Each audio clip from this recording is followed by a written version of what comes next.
Hi guys, another rainy bank holiday weekend in August, so we've got a bit of time on our hands and thought we'd have a look at a couple of products.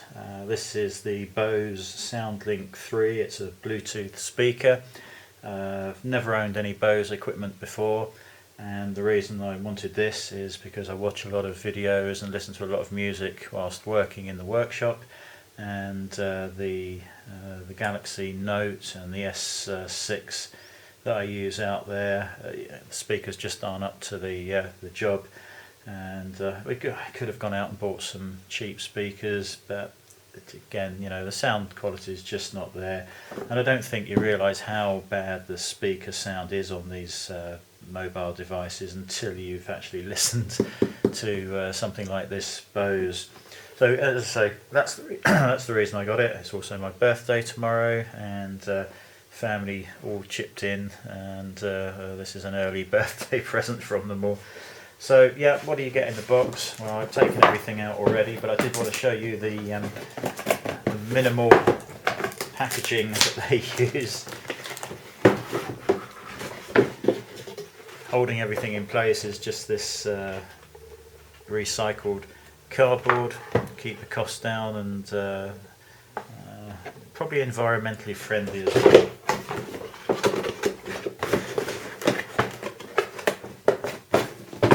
So that's that. In the box you get the Soundlink III.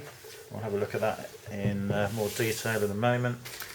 You obviously get the charger, and it comes with a UK adapter and the Euro 2-pin adapter, and that just slides and clicks in place. Probably nice if you do travel that you can take that off and pack that separately so you don't break the plastic earth pin on that. Labelled Bose, and no surprise, made in China.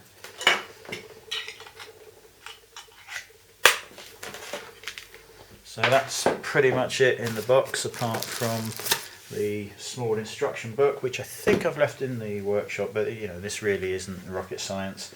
So on the front you have, I'm just going to turn this on, there's rubber, it's like a rubber membrane across the top, and you've got the on-off Bluetooth.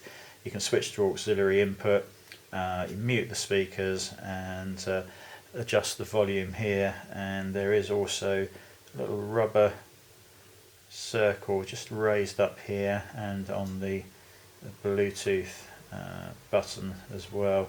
I'm assuming that is for visually impaired people. So we're just going to turn that on. It's also nice that you don't have to press and hold these buttons. You just press, let it go, and that will fire up with a little bleep, and you can probably see the Bluetooth symbol is lit there. That's because I've got my S6 here, and it's already linked to it. So anything I do on the S6 media wise, well, the sound will now come out of the Bose. You can probably also see that the battery symbol is flashing. That means it's pretty much run out of charge and needs to be charged. The battery time, they claim up to 14 hours. There are lithium ion batteries fitted to this, and as I say, up to 14 hours use. I don't think I've got anywhere near that, actually, thinking about it. I'll have to measure the time at some point, but it doesn't matter because I've also got I can have it plugged in with the charger, but I actually bought the accessory, the Bose docking charger, and we'll have a look at that in a minute. So as I say, standby, Bluetooth, auxiliary, mute, volume up and down on the top. Quite a nice feel to those. You can feel that they're separated by these raised little bars, so you're never just sort of guessing which is which. As long as you can remember what order they're in, you can reach. I have this on a shelf quite high up, and I just reach up and can easily go to whichever button is required, and it's generally only the standby button. It's got this very nice metal case. It's a perforated, I don't know whether that's going to show up very well on the film. I can already see on the screen a bit of a pattern appearing, but it's just full of holes. I had read somewhere online that the spray, I assume this is spray painted, that the finish was quite poor in certain areas. Now I've looked very carefully at this. There's the back, and I can see no areas where this has not been coated correctly. On the back you've got auxiliary in for whatever you would like to plug in. There is the power supply input, and that will take 17 to 20 volts. Just going to see what the charger says.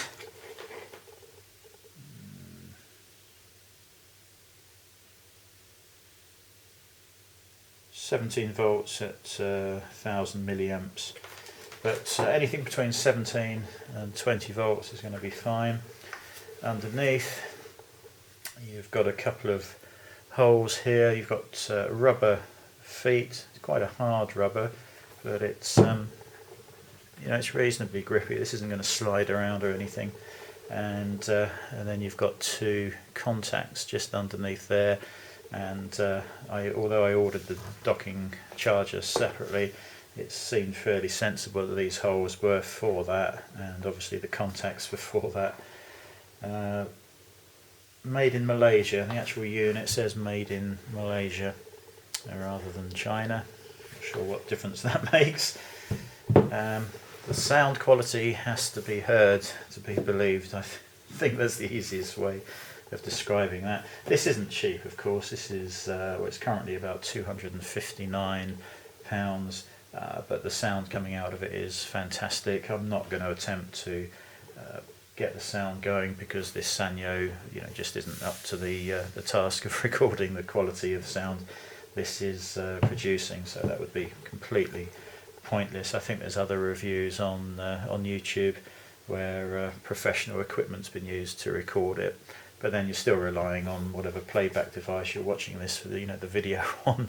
So you do need to see this. This was bought from the Bose website, and on certain items you can pay over 4 or 5 months just to pay it off interest free. I think it is. It's not on all of the equipment, and in fact on the Bose website you can't buy all of their products. It's only a selected range. They direct you off to one of their authorised dealers for certain equipment. I think certainly the high-end, expensive pieces of equipment you would need to go to the dealer to see that. So yeah, I've had this for about a week. It's been used daily. Very, very impressive, as you would hope for that sort of price. It's quite heavy. It's surprising how heavy that is. I expect a good part of the weight is in this metal wraparound cover. Don't fancy ever servicing this because I have absolutely no idea how that comes apart. I'm sure Bose know very well how easy or not that is to get apart, but yeah, no obvious screws or anything, which makes it look very nice. But I imagine that's a service personnel's nightmare. So that's that. There are a range of colour coordinated covers, and it seems sensible to get a cover for it. I've gone for I think it's a grey, light grey colour. It wraps around at the bottom, so you've got this sort of plasticky material sort of look to it here, and it just wraps around underneath, sort of rubber finish. There's a zip on the side to make it easier to get on. It's quite hard to fit actually. I'm just going to do that now, make sure I get it the right way around.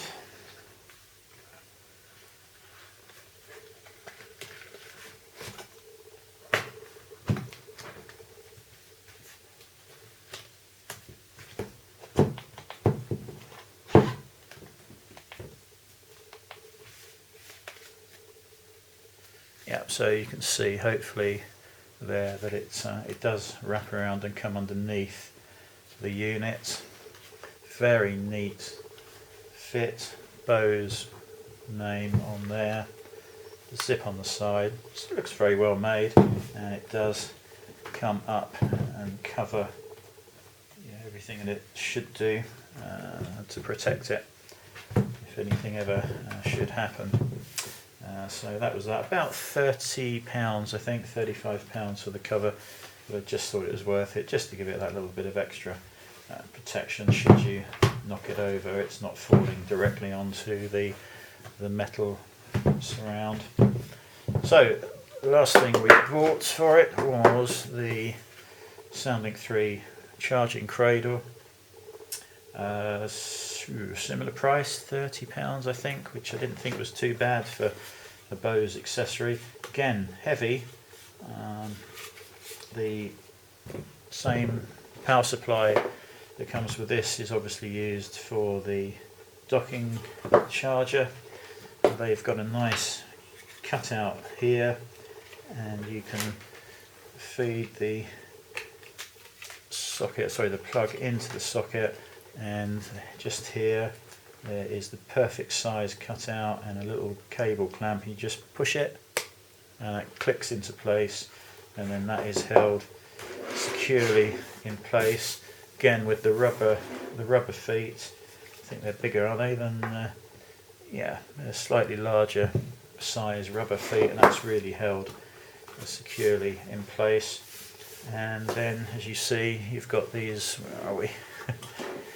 You've got these two pegs, and I say they're spring loaded, but I don't think they are. Oh yes they are, yeah. They're spring loaded under quite a lot of tension actually. It's quite hard to push down. And then that just sits straight onto there for charging. That couldn't really be any easier. Yeah, just a little bit of tension on the end there. You can press it down just a tiny fraction if you push it. And that's it. It works brilliantly, sounds excellent, and highly recommended. Great that it was a birthday present, but yeah, that has solved all of my sound issues with the poor quality speakers that are used in all the mobile devices scattered around the house. If it's a Bluetooth device you've got, it will link to this. Pairing's really easy. If you turn the unit on, press the Bluetooth button, you'll see the Bluetooth blue lights pulsing, and if you go to your phone, just make the Bluetooth visible. Obviously, turn it on, make it visible, and it will come up after a scan saying Bose SL3, and just pair it to that, and next time you turn this on and your Bluetooth device is close by, it will automatically pair, and you're good to go. So yeah, excellent piece of equipment. Catch you later.